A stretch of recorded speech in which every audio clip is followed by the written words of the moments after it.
crianças, tudo bem com vocês?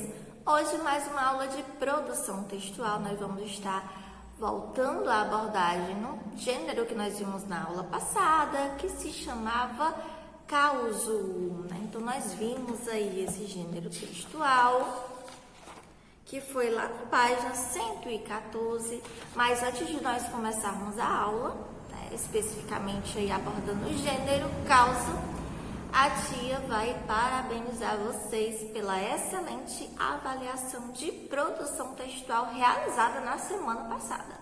Vocês mostraram que, de fato, né, aprenderam direitinho as regras de jogo, por isso se saíram tão bem na avaliação.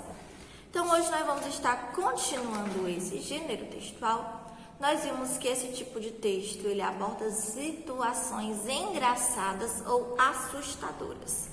Nós vimos a história do Capial, que ele se escondeu dentro de um caixão para passar a chuva, só que acabou assustando muitas pessoas que estavam dentro do carro, né? Então, a história de assustadora passou a ser aí bem engraçada. E hoje, na página 119, vocês irão continuar a tarefinha, tá? Dando aí sequência ao nosso gênero. Vamos abrir o livro na página 119 e vamos verificar as questões que vocês irão fazer. Quarta questão da 119 fala o seguinte: os causos geralmente ocorrem em regiões de campo afastadas do centro urbano. Então, sublinhe um trecho a seguir a expressão que indica o lugar onde ocorreu a história.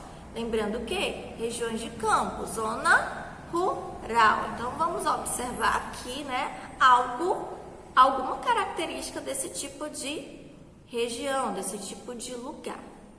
Lá vinha o caminhão pelas estradas empoeiradas da tal fazenda do falecido, levando em cima da carroceria um caixão de defunto, sem nada dentro. É claro, pois o dito defunto morto estava tão quente lá na casa de moradia dele. Então, nesse trecho, vocês irão sublinhar, passar o risquinho abaixo da frase que representa o lugar onde está acontecendo a história. No caso, algo que mostra que aconteceu na zona rural. Quinta questão. Essas histórias geralmente apresentam poucos personagens. Pinte os personagens do conto lido. Será que apareceu Capial, defunto, motorista, capiaus, dono da fazenda? Se tiverem esquecido, voltem no texto e vejam os personagens, tá? Aqueles que participaram da história. Lembrando que morto não participa de nada, né? Então, pensem aí, vejam os personagens que participaram da história e marquem o X. A sexta questão fala assim: nos causos, há um narrador que conta os fatos. O narrador do causo, que susto danado, ele faz parte da história e conta fatos que aconteceram com ele, ou ele não faz parte da história e conta fatos que aconteceram com outras pessoas? Será que o narrador foi personagem? Será que ele participou da história em algum momento? Se sim ou não, verifiquem e marquem a alternativa correta.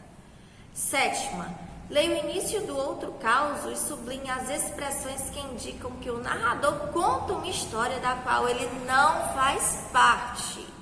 Olha aqui, observem bem o enunciado dessa questão, que ela já leva a resposta de uma outra questão, né?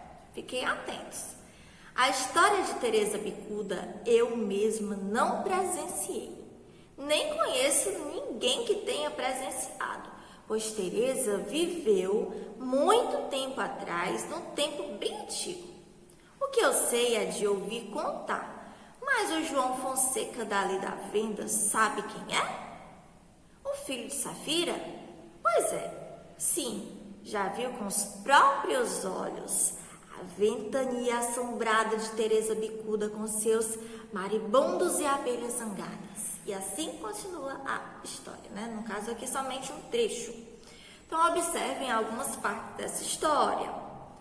No caso, vocês irão ter o quê? Que sublinhar partes da história que indicam que o narrador, ele conta a história. Ele não faz parte, tá? Ele só conta. Ele viu e contou. Então, vocês irão lá sublinhar essa parte. A oitava questão e última da página 120, vocês irão responder o seguinte: de acordo com os causos, né, que são histórias cheias de exageros, de fatos difíceis de acreditar, em que encantam também o ouvinte, que é quem está ouvindo. Então, vocês agora vão ler um outro trecho de um outro caso. Outro caso que tenho pensado em contar a vós, Messias, é do bode, anunciou Alexandre no domingo, sentado no banco do copiar. Podemos encaixá-lo aqui para matar tempo. Alexandre tomou fôlego e principiou. Isso se deu pouco tempo depois da morte da onça. Os senhores se lembram? A onça que morreu de tristeza por falta de comida. Um ano depois, mais ou menos, havia lá na fazenda uma cabra que tinha sempre de uma barrigada 3 cabritos fornidos, bem fortinhos. 3 cabritos, pois não, 3 bichos que faziam gosto.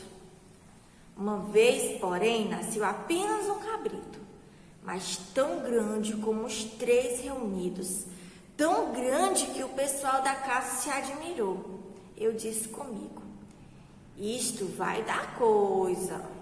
Era realmente um cabrito fora de marca, tanto que recomendei ao tratador das cabras: deixe que este bicho mame todo o leite da mãe.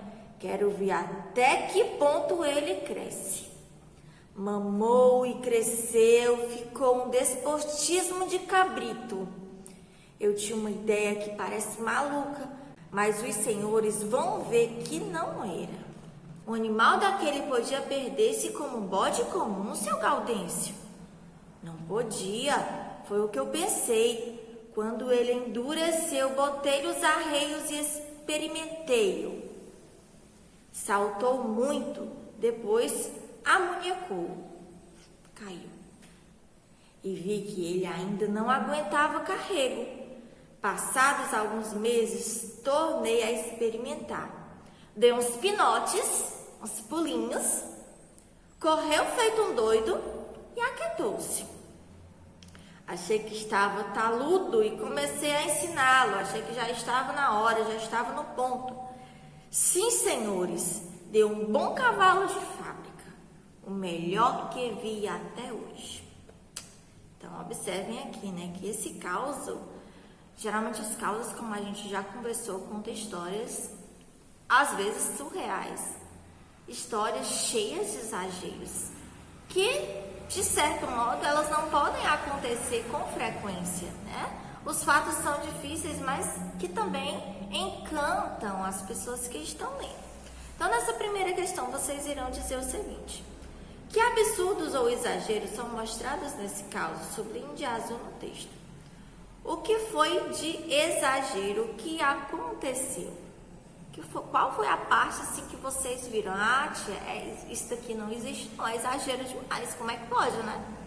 Então, vocês vão lá e vão sublinhar de azul.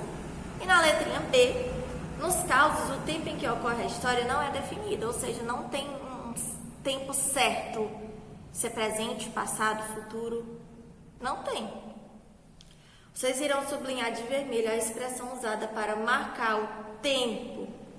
Algo marcou o tempo, seja uma palavra como depois, amanhã, ontem.